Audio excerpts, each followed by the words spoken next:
RMC, Alain Marchal, Olivier Truchot, les grandes gueules. Vous avez voté toute la semaine dernière, il l'a emporté très largement. C'est Éric Zemmour, le polémiste, qui était avec nous, GG de l'année 2014, pour ce livre qui a fait ô combien parler, ô combien couler dans ce feed français. Éric Zemmour, l'actualité ce matin, c'était la grève des taxis contre le système Uber qui consiste en fait à dire que des particuliers peuvent faire office de taxi. Alors c'est moins cher, visiblement il y a des clients pour cela. Alors justement dans votre réflexion, vous êtes plutôt du côté des taxis ou plutôt du côté de Uber ou autres services VTC ? Écoutez, moi, a priori, j'étais du côté de personne, mais spontanément, je suis plutôt du côté des taxis. Je vais vous expliquer pourquoi. Zemmour défend les monopoles. Mais absolument. Mais je vais m'expliquer si j'ai 2 minutes. Oui. Voilà. Je comprends très bien depuis, c'est une vieille antienne, vous savez, Turgot déjà disait ça à Louis XVI, il faut de la concurrence pour améliorer l'économie, et ça a amené à la Révolution française. Ça a amené d'abord aux famines et ça a amené à la Révolution française. Donc c'est une vieille histoire. On explique que la concurrence c'est toujours bien. Je ne dis pas que c'est toujours mal, mais je dis que ce n'est pas toujours bien. Et qu'il faut voir, par exemple, j'ai un chapitre dans mon livre sur les grandes surfaces, qui ont tourné la loi Royer, etc., qui ont dénaturé toute la France, qui ont vraiment... toutes les entrées de ville sont des horreurs, qui ont coûté des millions d'emplois, qui ont tué, qui ont euthanasié la classe sociale des petits commerçants. Moi, je veux bien... moi, je pense que tout ça est négatif. Alors, Monsieur Maillot va m'expliquer qu'on paye moins cher. Zemmour, attendez, je finis. Une toute petite parenthèse. Non, je en finis. 70, vous n'auriez pas pu voyager. Il y avait le monopole d'Air France. Les prix étaient indécents. Vous avez raison. C'était pas le vrai C'est prix, pour ça que je vous dis... C'était des voleurs. Vous avez raison. Mais c'est pour ça que je vous dis, la concurrence n'est pas toujours mal, mais la concurrence n'est pas toujours bien en soi. Ce que je veux dire, c'est qu'aujourd'hui, nous avons un système qui, depuis 30 ans, au nom de la concurrence, a massacré des millions de gens et à massacrer des catégories sociales qui, si vous voulez, toujours au nom de la concurrence. Je vais vous donner des exemples des petits commerçants avec les grandes surfaces. On pourrait donner des paysans. Les paysans ont été euthanasiés aussi au nom de la concurrence et du progrès. Je ne suis pas sûr que ce soit toujours un progrès. C'est ça que je veux dire. Les chauffeurs de taxi aussi alors ? Les chauffeurs de taxi, alors voilà, c'est ça que je voulais en venir. Aujourd'hui, les Français et les gens en général ont compris ça, ont compris ce que je viens de vous dire. Donc maintenant, ils se battent comme des chiens. Parfois avec raison, parfois sans raison. Mais en tout cas, ce que j'essaye d'expliquer à M. Maillot et à vous, c'est qu'aujourd'hui, tout le monde a compris qu'au nom de la concurrence, dès que les gens vous disent « ça va être la concurrence », les gens disent « ça y est, ils veulent nous tuer ». Les notaires ont compris ça, mais oui, je vous assure, monsieur Maillot.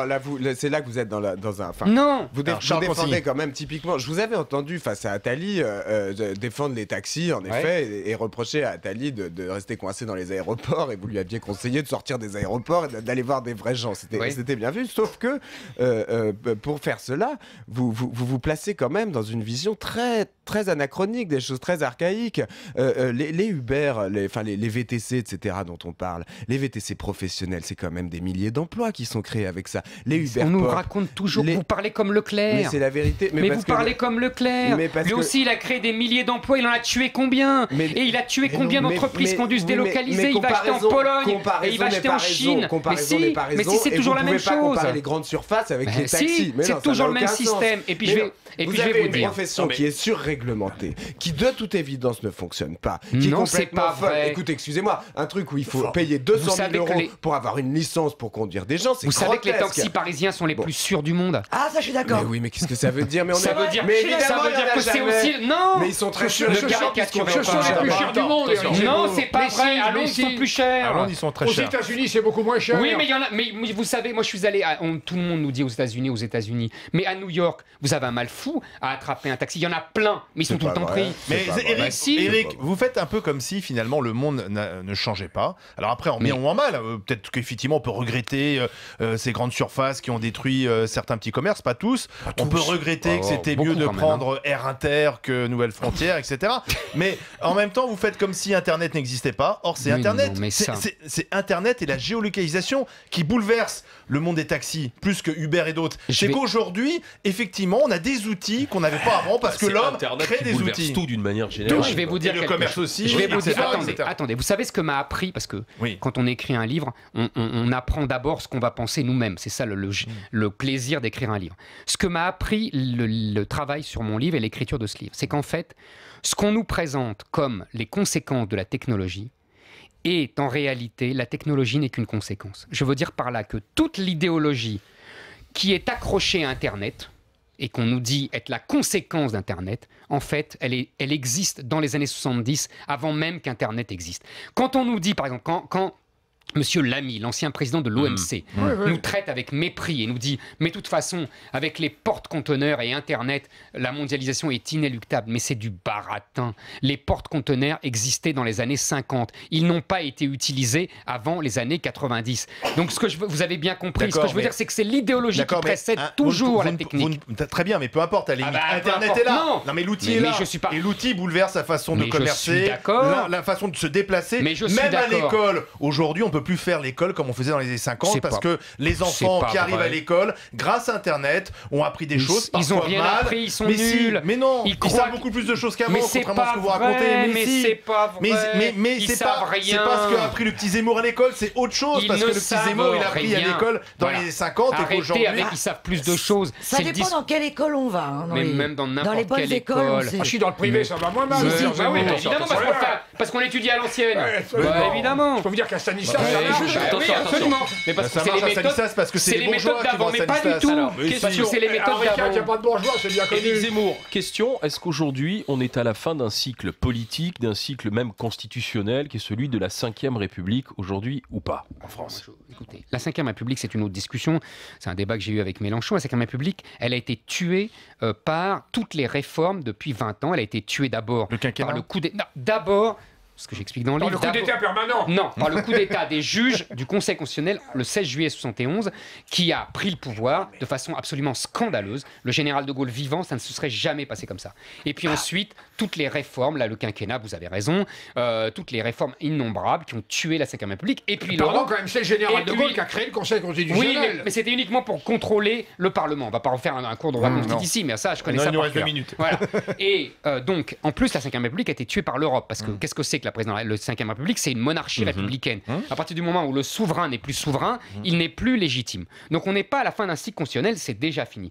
En revanche, je pense qu'on est effectivement à la fin d'un cycle idéologique et politique, c'est-à-dire que les 40 années qui ont vu la domination des libéraux libertaires dont je parlais tout à l'heure, ça, effectivement, on sent que c'est la fin et que le pays et le peuple se révoltent contre ces élites-là. Oui, mais ça n'est la fin qu'en France. Qu'est-ce qui va se passer? Pas du tout, c'est la fin partout. Est-ce que c'est la fin en France? C'est la fin partout. François Hollande dans toute l'Europe. Regardez la montée, regardez en Angleterre, oui, mais la montée de l'UKIP. Qu'est-ce que vous souhaitez pour la France? Vous souhaitez une France un peu, la France Amélie Poulain, la France des années 60? Moi, ça me plairait beaucoup. Ça ne vous frappe pas? Est-ce que ça ne vous frappe pas, par exemple, que les jeunes Français les plus qualifiés et les plus travailleurs s'installent ailleurs? Mais c'est ce qu'ils font. Arrêtez, reconnaissez qu'aujourd'hui c'est ce qu'ils font. S'installent dans des pays libéraux. Mais c'est ce qu'ils font. C'est ça la globalisation. Mais c'est ce qu'ils font aujourd'hui. C'est ce qu'ils font aujourd'hui. C'est ce que je veux vous dire. Qu'Éric Zemmour réponde, il reste une minute. Mais il n'a pas compris ma question. Mais si, j'ai très bien compris. On dit qu'il est bête. Mais oui, mais la France de Pompidou, c'est une grande puissance. La France de Pompidou aujourd'hui, c'est une décadence. Est-ce que vous n'êtes pas frappé de voir que les jeunes les plus qualifiés en France, ceux qui veulent créer des entreprises, aillent s'installer dans des pays qui ont adopté des modèles exactement contraires à celui que vous proposez? Est-ce que cette espèce de contradiction ne vous frappe pas? Mais au contraire, moi je pense qu'ils s'en vont pour deux raisons.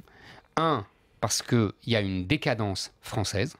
Et justement parce qu'on ne sait plus où on est, on ne sait plus qui on est, on ne sait plus quel génie nous sommes, au sens de génie national évidemment.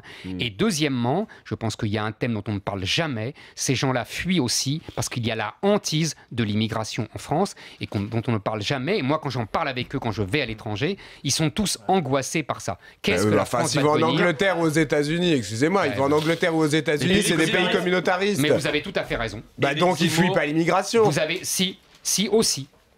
Éric Zemmour. Mais monsieur Zemmour, c'est fini.